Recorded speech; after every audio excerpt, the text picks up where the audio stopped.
C'est le tueur en série le plus redoutable de l'histoire de la Russie. Tout ce qu'il aimait, c'était tuer. Il avait un regard méchant, on aurait dit un prédateur fait comme un rat. Pendant des années, il a semé la terreur dans la ville. Pendant des années, il s'est moqué de la police. On voulait l'arrêter pour qu'il n'y ait plus de victimes. Il s'attaquait aux gens seuls et vulnérables. Il agissait avec beaucoup de soin. Et il avait une manière bien à lui de répertorier ses crimes. Grâce à un accès inédit à la brigade criminelle de Moscou et à des images uniques de la reconstitution d'une confession dérangeante,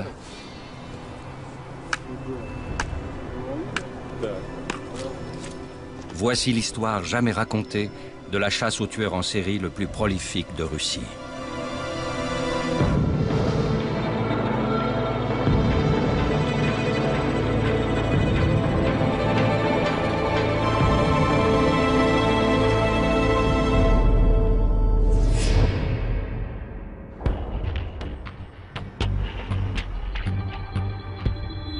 Moscou a subi de grands changements depuis l'époque sombre de la guerre froide. Aujourd'hui, c'est une ville pleine de richesses, mais aussi de pauvreté, où l'on trouve des cathédrales dignes des plus belles cartes postales et des HLM peu accueillants. Mais c'est également la toile de fond du plus célèbre tueur en série de l'histoire de la Russie. Le parc de Bitsa est une étendue boisée de 22 km² dans le sud de Moscou. C'est un endroit populaire où les Russes jouent aux échecs ou se promènent tranquillement. Mais pendant des années, il a caché un terrible secret.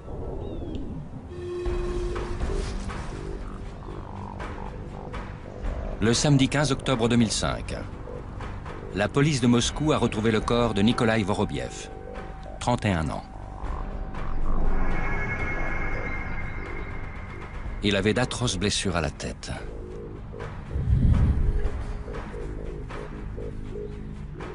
Denis Adamenko était l'un des premiers policiers sur les lieux. C'est exactement à cet endroit qu'on a trouvé une des victimes.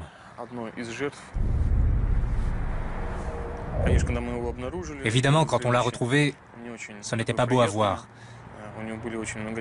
Il avait de nombreuses lésions au cerveau, une bouteille plantée dans le crâne, et il y avait des morceaux de cervelle par terre tout autour du corps. Un mois plus tard, un autre corps est retrouvé, celui de Nikolai Zakharchenko, 63 ans.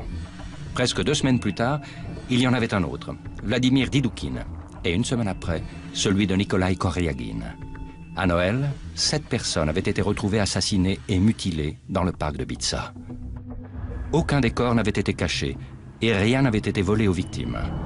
Quoi qu'il en soit, tous avaient la même horrible blessure caractéristique, une bouteille de vodka ou un bâton enfoncé dans une plaie béante à l'arrière de la tête.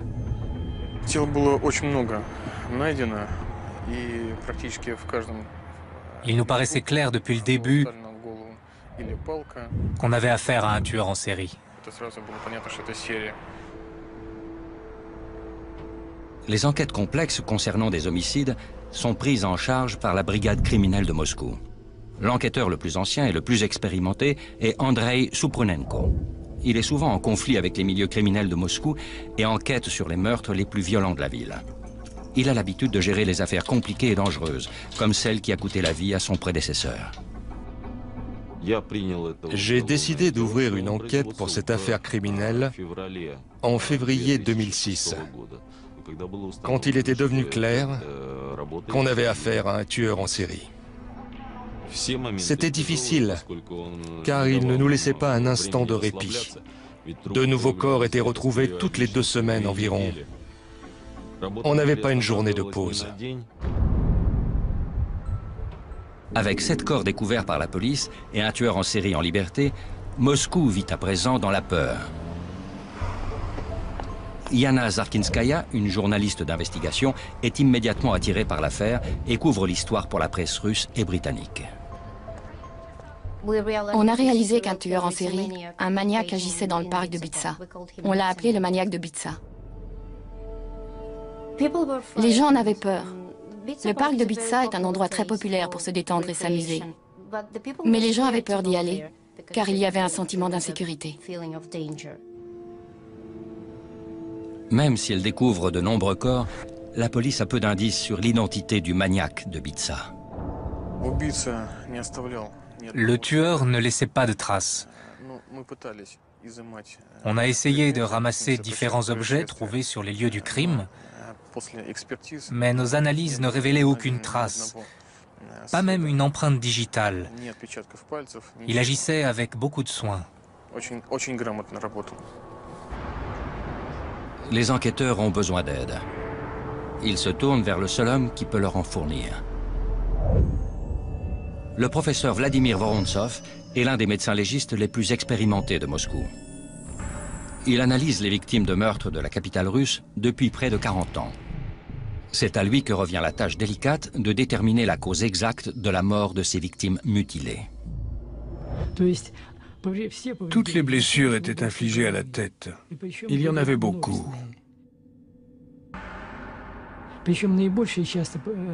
Les plus grosses blessures se trouvaient à l'arrière et sur le côté de la tête, mais aussi sur le visage. C'était comme une carte de visite pour ce criminel. C'était sa signature. Voici les crânes de certaines victimes retrouvées dans le parc de Bitsa. Ils ont subi de gros chocs.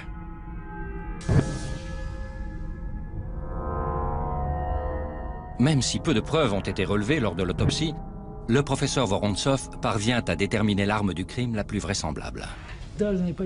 Cette fracture a été causée par un objet contondant, comme par exemple un marteau. Mais qui est donc ce tueur au marteau qui sévit dans le parc de Bitsa? En l'espace de quelques semaines, des développements spectaculaires ont lieu, annonçant la clé du mystère. Mademoiselle, venez là! En janvier 2006, la police de Moscou se retrouve avec 7 meurtres non élucidés sur les bras. Toutes les victimes ont reçu des coups de marteau dans le parc de Bitsa, au sud de Moscou. Toutes ont la même blessure caractéristique, le goulot d'une bouteille de vodka enfoncé dans une plaie béante à l'arrière de la tête. D'après l'enquêteur principal, Andrei Supronenko, il n'y a absolument aucun indice. Personne ne savait rien. On ignorait si le tueur était un homme, une femme, un enfant, s'il habitait les environs, s'il y vivait avant ou même s'il connaissait bien le parc. On n'avait aucune information. Avec peu d'informations concrètes pour poursuivre l'enquête, les rumeurs et les théories abondent. Mais un endroit proche de là attire l'attention des enquêteurs.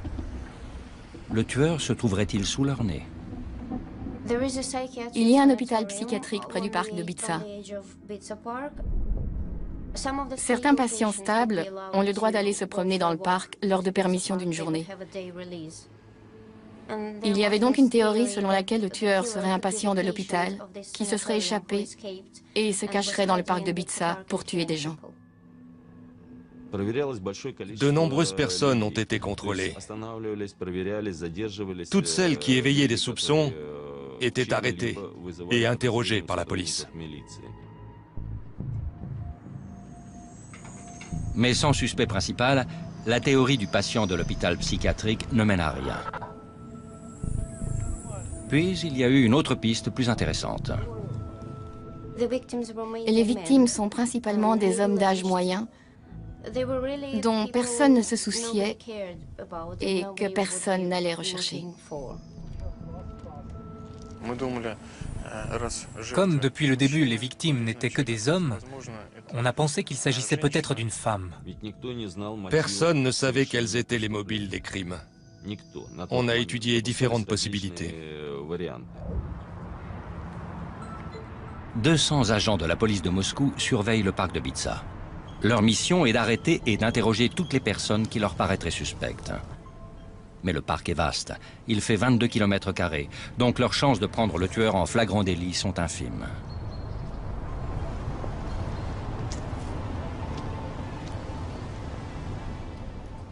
Mademoiselle, venez là!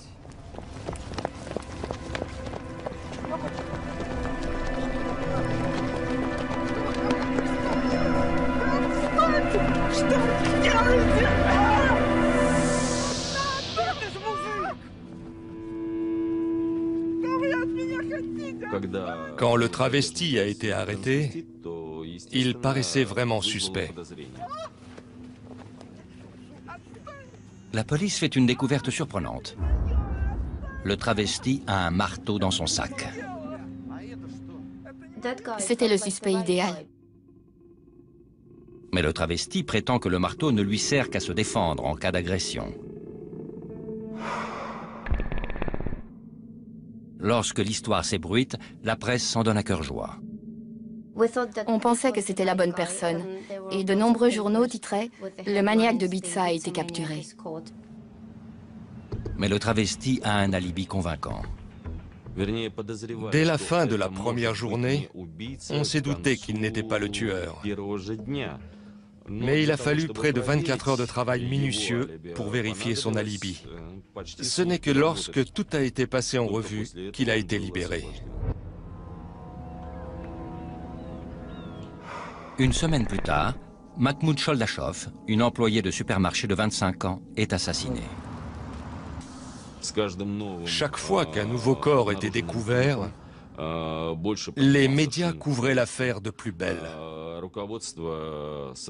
La police et les procureurs nous mettaient sous pression pour que l'on trouve et que l'on arrête le tueur le plus vite possible. La pression imposée à la brigade criminelle devient très forte. Ils commencent à craindre d'être débordés, étant donné le nombre de victimes qui est désormais de 12. Des enquêteurs supplémentaires, comme Elena Pomirzina, sont appelés en renfort.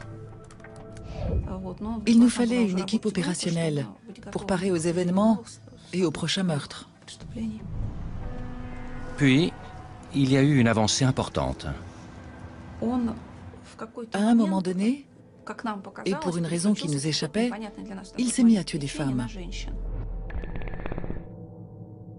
En avril 2006, des enquêteurs trouvent le corps de Larissa Kouligina, une employée de supermarché de 48 ans. 2 mois plus tard, ils découvrent une 14e victime. En juin 2006, un autre corps a été découvert. Il s'agissait du corps d'une femme présentant le même genre de blessures caractéristiques, comme celles des autres victimes. On savait donc qu'il y avait un autre cas sur lequel il fallait enquêter. Ensuite, les enquêteurs font une découverte essentielle. Un ticket de métro dans le manteau de la femme assassinée.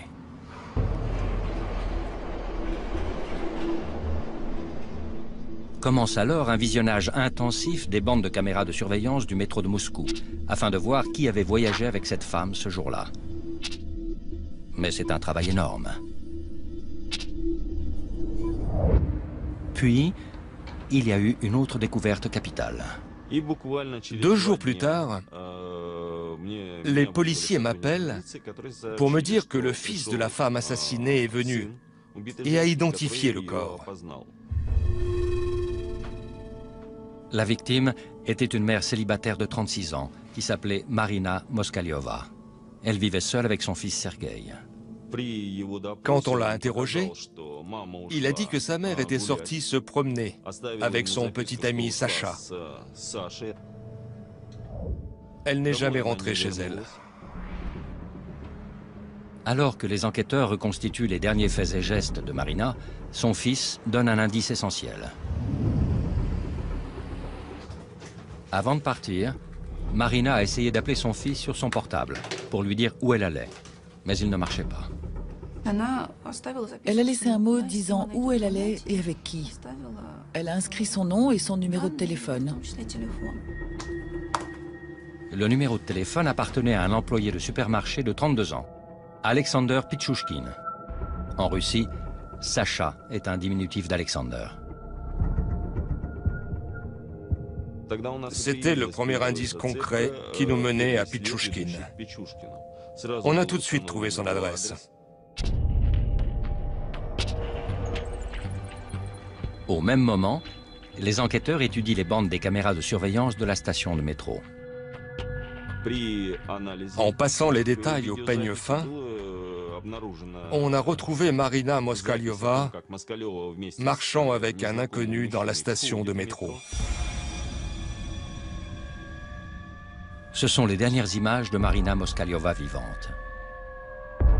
Elle ne le sait pas, mais elle marche avec un homme qui a un marteau dans son sac et qui a bien l'intention de la tuer. Cet homme est Alexander Pichouchkin. La vidéo a confirmé que c'était bien lui avec Marina.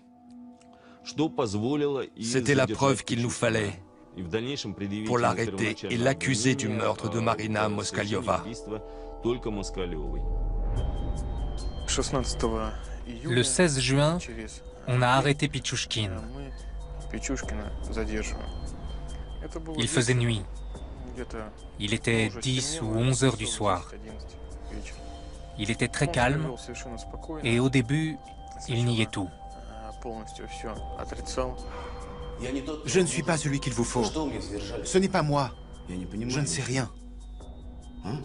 Lors de son arrestation, il est seulement soupçonné du meurtre de Marina Moskalyova. Mais avec les preuves qui s'accumulent contre lui, le mot laissé par la victime et la vidéo de ses derniers instants en vie, les enquêteurs sont convaincus qu'ils ont trouvé leur homme. Et Pichouchkin s'en rend compte très vite aussi. En général, ils avouent. Tout le monde finit par avouer. Je n'avais aucun doute. Elena Poumirzina a raison. En l'espace de quelques heures, Alexander Pichouchkin avoue le meurtre de Marina Moskalyova. En fait, le maniaque de Bitsa, comme vous l'appelez, c'est moi. Après 8 mois de travail méticuleux, les enquêteurs détiennent enfin leur homme.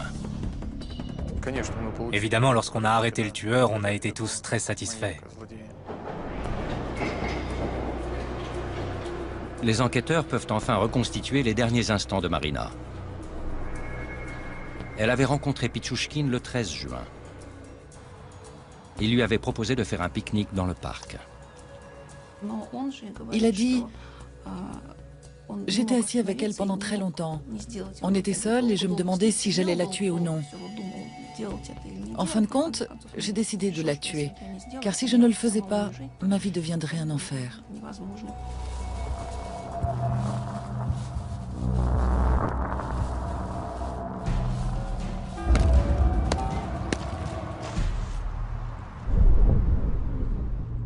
Les enquêteurs soupçonnent Pichouchkin d'avoir commis 14 meurtres dans le parc de Bitsa. Mais ce qu'ils apprennent ensuite est un véritable choc. Évidemment, personne ne pouvait imaginer le véritable nombre de crimes qu'il avait commis. J'ai commis 61 meurtres, dont 60 d'entre eux dans le parc de Bitsa. Pendant 14 ans, j'ai fait vraiment tout ce que je voulais.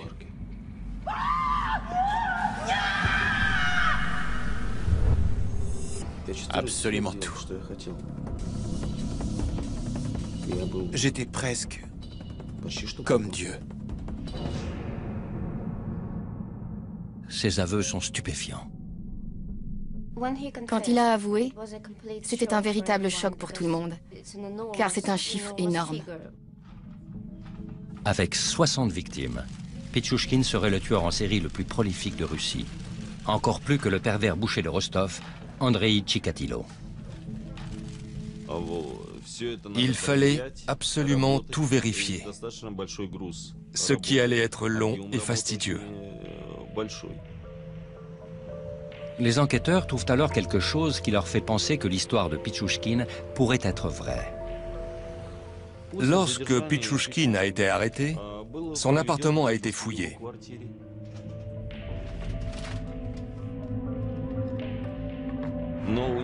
On a retrouvé l'échiquier avec des numéros collés dessus.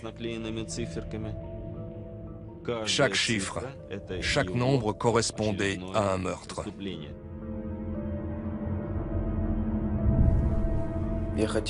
Je voulais commettre un meurtre par case de l'échiquier.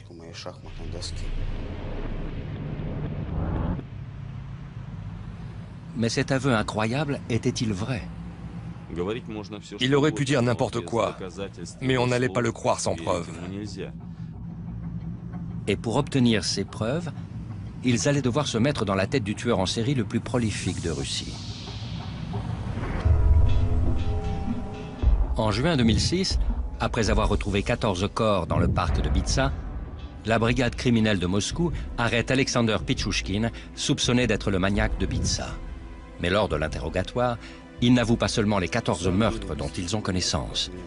Il prétend avoir tué plus de 60 personnes, ce qui ferait de lui le tueur en série le plus prolifique de l'histoire de la Russie. J'étais presque un dieu. Mais ce qu'il prétend est-il vrai? Chaque aveu doit être vérifié et prouvé un par un. C'est un travail énorme. Un des noms que Pichouchkine donne aux enquêteurs est celui de Vladimir Fomin, un jeune homme qui a disparu sans laisser de traces en 2003. Nikolai Fomin se souvient du jour où son fils a disparu. Il est sorti le 14 octobre 2003, à environ 19 heures, pour acheter des cigarettes. On ne l'a jamais revu. C'était un homme bien. Il était sensible et gentil. Il aidait tous ses amis et s'occupait bien de son bébé. En 2006, l'agent Poumirdzina m'a appelé. Elle m'a demandé de venir pour une déposition au commissariat de Leninsky Prospect. C'est là où j'ai découvert que tous les cas de disparition étaient regroupés dans un seul et même dossier, l'affaire Pichouchkine. Afin de constituer le dossier sur Pichouchkine, les procureurs ont besoin qu'il continue de parler. Cette tâche revient à Valeria Souchkova. Ma mission était de continuer à le faire parler afin de créer une relation psychologique avec lui. J'avais l'impression d'être le père de toutes ces personnes. Je leur ouvrais la porte vers un autre monde. Le premier meurtre, c'est un peu comme le premier amour. On ne l'oublie jamais. Plus vous êtes proche de la personne, plus c'est agréable de la tuer. Cela procure beaucoup d'émotions. C'était terrible d'entendre ce qu'il disait, même pour une enquêtrice expérimentée comme moi. C'était horrible d'entendre le plaisir et la joie dans sa voix quand il décrivait comment il leur éclatait le crâne et mettait des bâtons ou des bouteilles dans leurs blessures.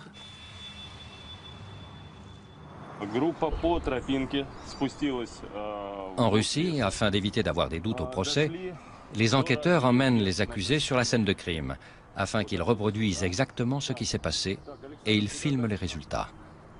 Dans le cas de Pichouchkine, les enquêteurs doivent vérifier ses déclarations stupéfiantes, mais ils veulent également le priver du plaisir qu'il prend en revivant ses meurtres brutaux. L'enquêteur Maxime Zarkov est le caméraman officiel. Je suis allé à Bitsa avec Pichouchkine 27 fois et j'ai filmé plus de 40 heures d'images avec lui. Pichouchkine a une mémoire incroyable en ce qui concerne les détails de ses meurtres. Ясно. А покажи, пожалуйста, на манекене, вот как ты наносил удары. Я вот так вот достал молоток, побежал и ударил. Заточенной частью? Ну, в смысле, заостренной? Тупой. Тупой, да? Тупой часть ударил. Он вот заорал сильно. Я, по-моему, ударил еще сразу. Он завалился вот так вот. Нас удар? На бок? Да, вот такой. Да. И дальше? Дальше я нанес ему еще несколько ударов. По голове. Так. Разбит. Вставил ему бутылку. Так. Водки. В голову. Вначале палкой достал, потом все не подходило, я достал луком. Вставил бутылку. Кипел очень сильно. Даже когда уже мертвый был, ну, вроде раз он ударил, вообще. Le fait qu'il se souvienne de chaque moment dans les moindres détails était très utile. Il connaissait très bien les bois. Il nous a montré les endroits exacts où il tuait les gens.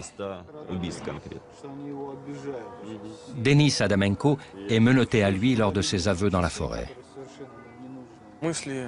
Je n'avais qu'une seule chose en tête. Je voulais qu'il nous montre le maximum de choses, qu'il nous dise tout. Où il se débarrassait des corps. Je voulais le maximum d'indices.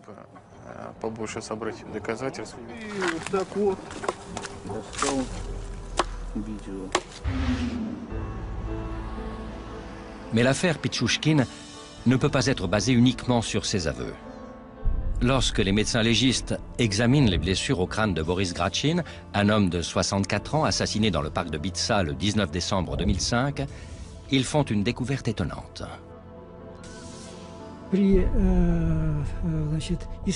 Lorsqu'on a analysé les échantillons de peau, on a retrouvé des bouts de plastique dans les blessures.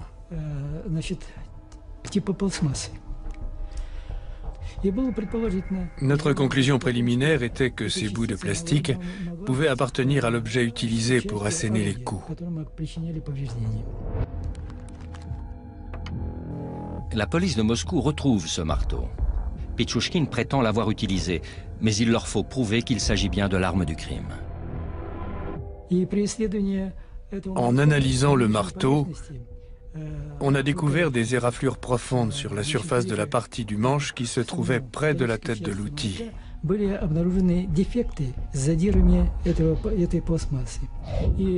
En les comparant aux particules que l'on avait trouvées, il était clair qu'il faisait partie de ce manche.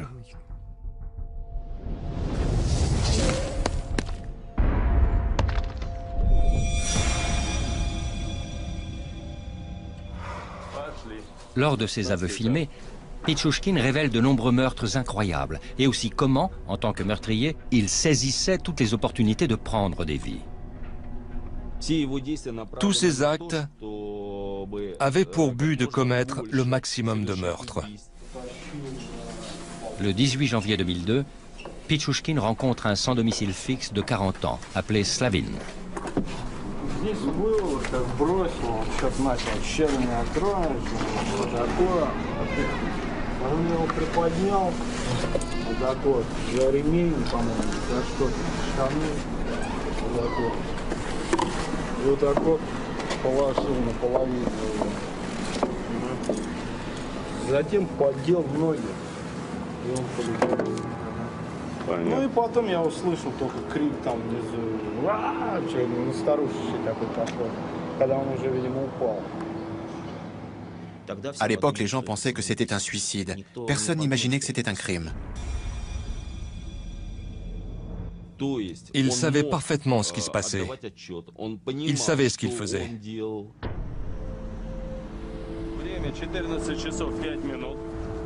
En creusant davantage, les enquêteurs établissent le portrait précis de l'homme qui prétend avoir tué plus de 60 personnes. Pichouchkine est né à Moscou, le 9 avril 1974. Son passé semblait sans histoire. Il a vécu avec sa mère et sa sœur dans cet appartement de la rue Kersonskaya. C'est un appartement typiquement soviétique, non loin du parc de Bitsa. Il avait un travail stable, dans un supermarché, était en général apprécié des gens. Sa vie était ordinaire, mais Alexander faisait tout pour être différent. Une équipe de médecins du plus grand centre psychiatrique de Russie a passé plus de 6 mois à analyser le passé de Pichouchkine. Evgeny Matchouchkine en faisait partie. Il n'était pas heureux. Il faisait son travail et il menait une vie solitaire. On sait qu'il avait essayé plusieurs fois de vivre avec des femmes et même de fonder une famille, mais il avait échoué. Le type de comportement auquel on faisait face était très complexe, mais il suivait un certain schéma, des efforts pour commettre des meurtres et des actes agressifs et sadiques.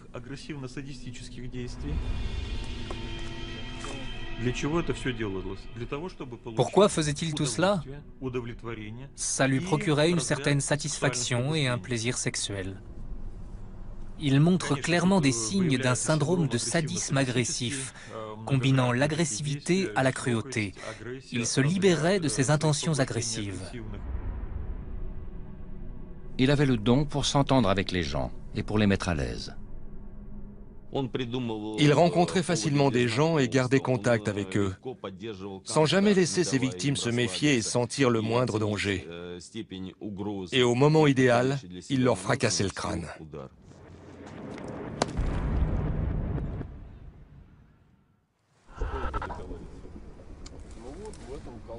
Au cours des 40 heures d'aveux filmés dans la forêt, Pichushkin continue d'horrifier les enquêteurs par l'ampleur de ses meurtres. Pichushkin nous a menés sur les lieux d'un crime dont on ignorait l'existence. On y a découvert les restes du corps d'un homme qui n'avait jamais été retrouvé. Кости. О, видите, вот челюсть осталась. Вот еще кость. La mâchoire appartenait à Oleg Lavrenenko, un ouvrier de 36 ans de Saint-Pétersbourg. C'était un endroit assez isolé dans la forêt. Malheureusement, il ne restait pas grand-chose de cet homme. Les animaux avaient attaqué le corps et il ne restait quasiment rien. Oleg Lavrenenko est la 15e victime de Pichushkin retrouvée dans la forêt. Mais le tueur à l'échiquier prétend avoir tué plus de 60 personnes. Où se trouvent donc les 45 autres corps? En épluchant les dossiers, les enquêteurs se penchent sur un crime non résolu qui a eu lieu dans le parc de Bitsa 4 ans auparavant. En février 2002, la police municipale a reçu un appel d'un hôpital à propos d'une patiente présentant des blessures étranges. Ici l'hôpital numéro 6. Nous avons une patiente que vous devriez venir voir. Quand pensez-vous pouvoir venir? Maria Viricheva racontait une histoire inquiétante à propos d'un homme qu'elle venait de rencontrer et qui s'appelait Alexander Pichushkin. Que s'est-il passé? Je l'ai rencontré à la station de métro.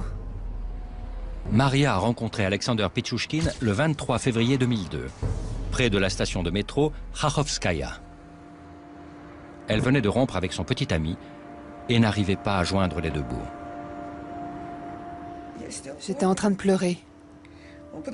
Il s'est approché de moi et m'a demandé ce qui se passait.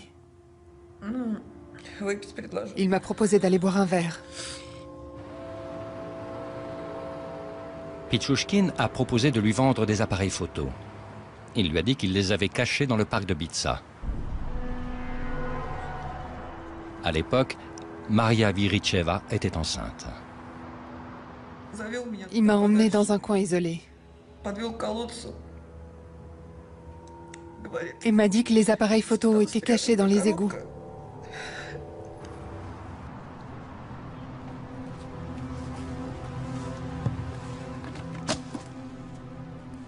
Il m'a dit de regarder dans les égouts.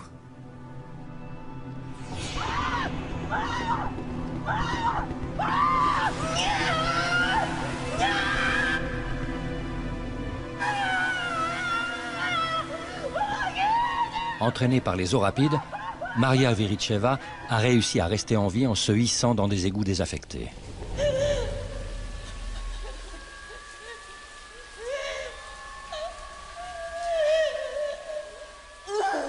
Après être restée piégée pendant plus de 20 heures, elle est parvenue à trouver la force de sortir de ces égouts. J'essayais de trouver la sortie, mais je ne voyais rien.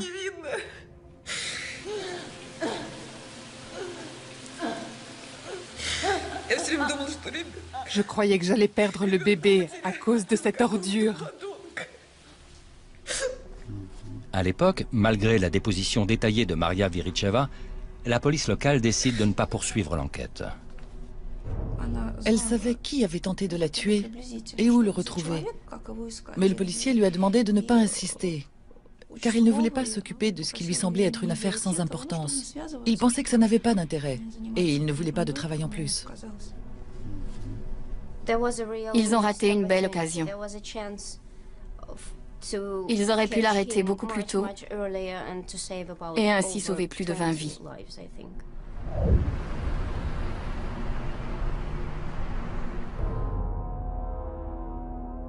Les égouts allaient permettre de découvrir comment Pichushkin s'était débarrassé des autres corps.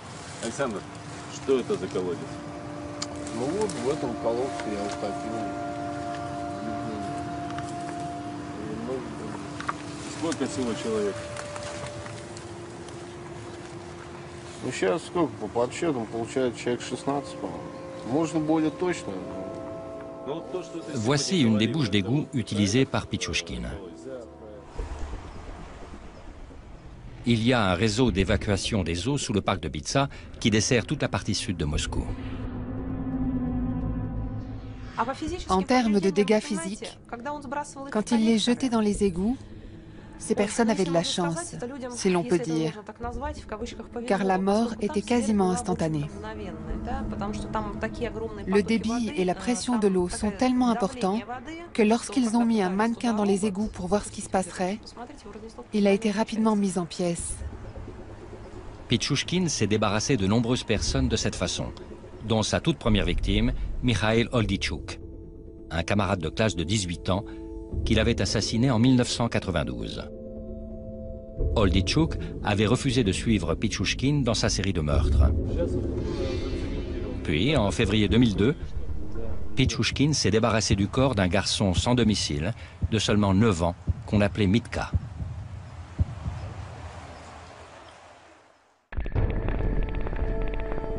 Pichouchkine prétend s'être débarrassé de 43 corps dans les égouts sous le parc de Bitsa.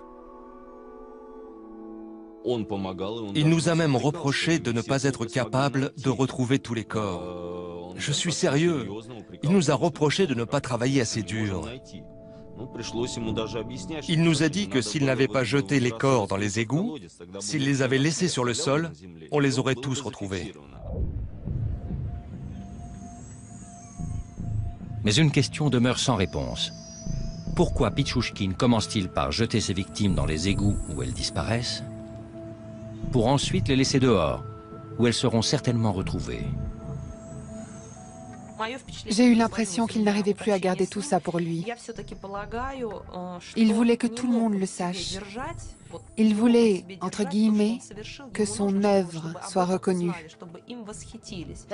Je pense qu'au fond de lui, il voulait être arrêté.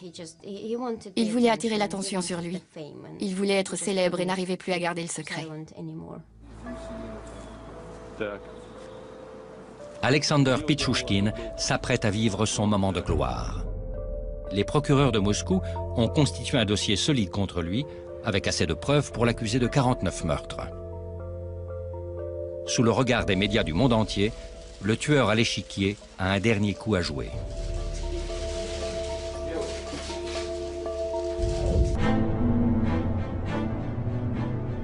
Le 13 septembre 2007, Alexander Pichouchkine, le tueur en série le plus prolifique de Russie, est jugé à Moscou. Il est accusé du meurtre de 49 personnes. C'est le point culminant d'une série de meurtres qui, pendant 15 ans, a plongé la ville dans la terreur. J'ai assisté à l'audience. C'était un vrai spectacle pour lui. Il voulait être le centre de l'attention. Et c'était exactement l'endroit où il pouvait l'être. Il y avait le jury, la presse, les procureurs et le juge. Tout tournait autour de lui et ça lui plaisait beaucoup. Tout ce qu'il voulait, c'était que le jury soit dans le tribunal, pour qu'il ait un maximum de spectateurs. Il racontait à la cour avec un malin plaisir ce qu'il avait fait. Ça lui plaisait beaucoup. Pichouchkine se retrouve enfin sous les projecteurs et il en joue au maximum. On lui demande s'il regrette. Pichouchkine a réfléchi un instant et il a dit « Oui, je regrette une chose. Je regrette que vous m'ayez arrêté si tôt. J'avais prévu de tuer une autre femme 2 jours plus tard. » Chaque jour, la cour entendait le récit d'environ 5 ou 6 meurtres. Pichouchkine était très réservé. Il acquiesçait lorsqu'on lui posait des questions. Il disait « Oui, je l'ai fait, oui, c'était moi ». C'était choquant pour tout le monde. On pensait au moins qu'il demanderait pardon à ceux qui l'avaient tué. Il n'a montré aucun signe de remords. Mais l'homme qui prétend avoir tué plus de 60 personnes est-il sain d'esprit? Une personne démente ne réalise pas les conséquences de ses actes. Mais dans ce cas, les actes du sujet étaient déterminés et cohérents. Il était conscient de ce qu'il faisait. C'est pourquoi la commission d'experts en a conclu qu'il était sain d'esprit. Après un procès de 6 semaines, il faut moins de 3 heures au jury pour rendre un verdict unanime. Le lundi 29 octobre 2007, le juge Vladimir Oussov prononce la condamnation. Учитывая повышенную опасность совершенных преступлений, исключительно опасность для общества самого виновного, суд в целях восстановления социальной справедливости и предупреждения совершения новых преступлений считает необходимым назначить Пичушкину за совершение особо тяжких преступлений, повлекших массовую гибель людей, пожизненное лишение свободы. L'État et le procureur général sont fiers du résultat. Правосудие свершилось. Наказание назначено то, которого заслуживает обвиняемый.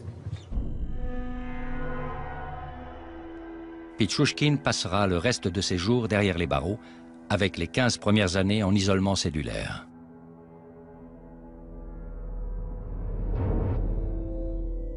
Pour Nikolai Fomin, la condamnation rend justice à la mort cruelle de son fils, Vladimir. Il n'y a pas de peine plus grave que la prison à perpétuité.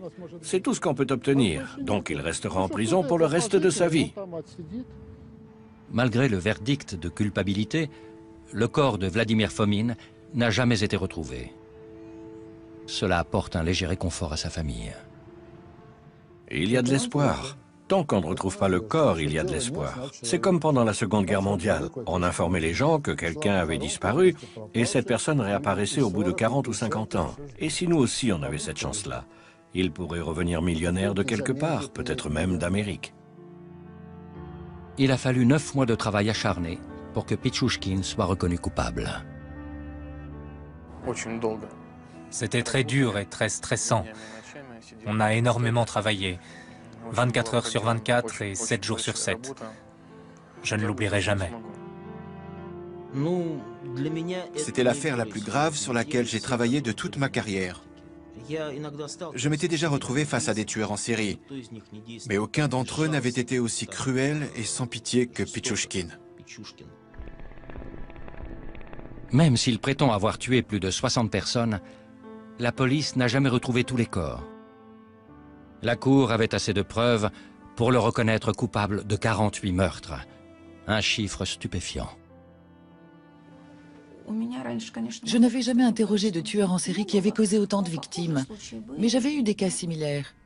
La seule différence dans cette affaire, c'est qu'elle avait attiré l'attention du public. Elle a secoué tout le monde. Je pense qu'il a tué autant de personnes car il aimait tout simplement tuer. Pichushkin est un tueur en série assez étonnant. C'est un vrai chasseur. Sa seule motivation était de tuer. Il n'avait pas d'autre mobile, malgré ce qu'on pouvait penser.